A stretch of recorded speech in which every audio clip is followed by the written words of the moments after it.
नमस्कार दोस्तों, जय हिंद। दोस्तों, आज हम आपको जवाहर रियासत के जो राजगुरु थे सदानंद महाराज जी, आज हम उनके बारे में आपको बताएंगे। दोस्तों, वीडियो को प्रारंभ करने से पहले अगर आप मेरे चैनल पर नए हैं तो सब्सक्राइब ज़रूर करें। साथ ही अगर आप मेरी आर्थिक सहायता करना चाहते हैं तो थैंक्स बटन पर क्लिक करके आप आर्थिक सहायता दे दें। दोस्तों, दिल्ली सल्तनत के अन्याय और अत्याचार से जनता त्रस्त थी। सुल्तान अलाउद्दीन खिलजी के शासनकाल में लोगों के मन में इस अत्याचार के विरुद्ध असंतोष की भावना बढ़ने लगी थी। अतः उस समय इस अन्याय के विरुद्ध विद्रोह करने तथा अत्याचारी सत्ता का विरोध करने के विचार उठने लगे और उस संबंध में प्रतिरोध की बयारसी बहने लगी थी। ऐसे समय में अनेक संतों ने देश की आज़ादी के लिए लोगों का मार्गदर्शन किया। उस शक्ति में संगम के युवाओं हरिहर और बुक्का को विजयनगर साम्राज्य की स्थापना के लिए महान विद्वान और संत माधव विद्यारमण्य स्वामी और उनके भाई सेणाचार्य, जो वेदों के प्रकांड विद्वान थे, का आशीर्वाद प्राप्त हुआ।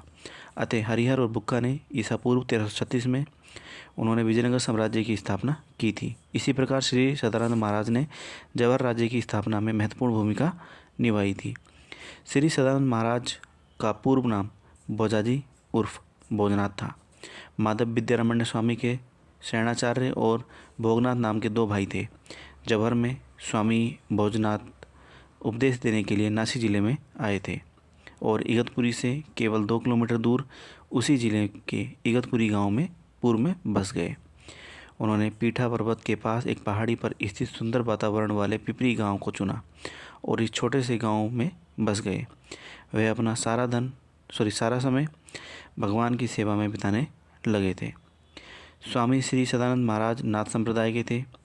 एक हाथ में कटोरा, एक हाथ में गोफन और दूसरे हाथ में हैंगर, चिमटी, मस्तूल का बंडल, माली की खुशबू, टीला, स्वामी की यह मूर्ति इस पिपरी में शांत मुद्रा में विचरण करती थी।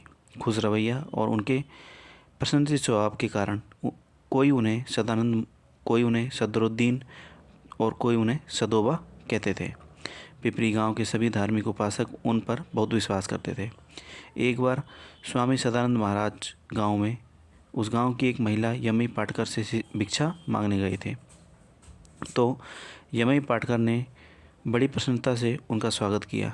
यमी की जिद और प्रेमपूर्ण व्यवहार के कारण महाराज ने यमी को अपने मां मान लिया।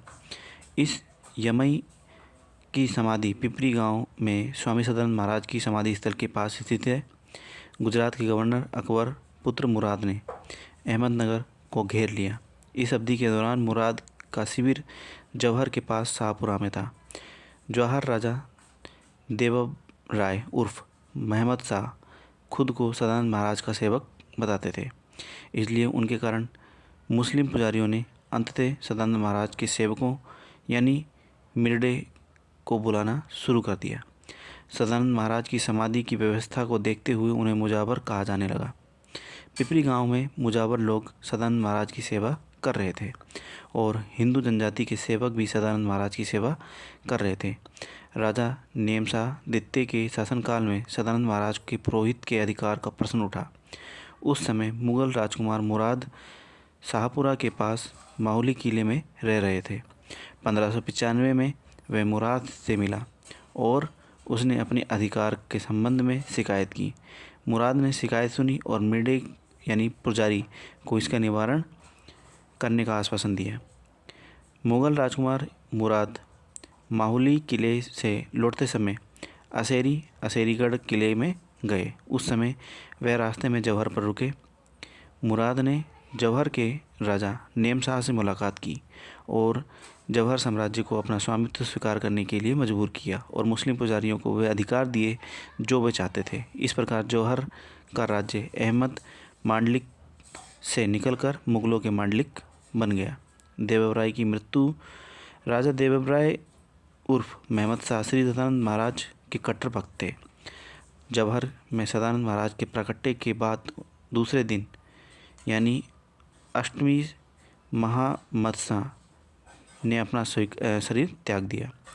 आमतौर पर ईसा पूर्व में 1492 में महमूद शाह की मृत्यु हो गई थी, जब उरूसा की सीट के अनुसार विचार किया गया। कि दिनांक 17 सितंबर 1492 को महमद शाह की मृत्यु हो गई। अष्टमी को ख्वाजा पीर के रूप में मनाया जाता है क्योंकि अष्टमी की उनकी अटूट भक्ति के कारण उनकी मृत्यु का दिन है।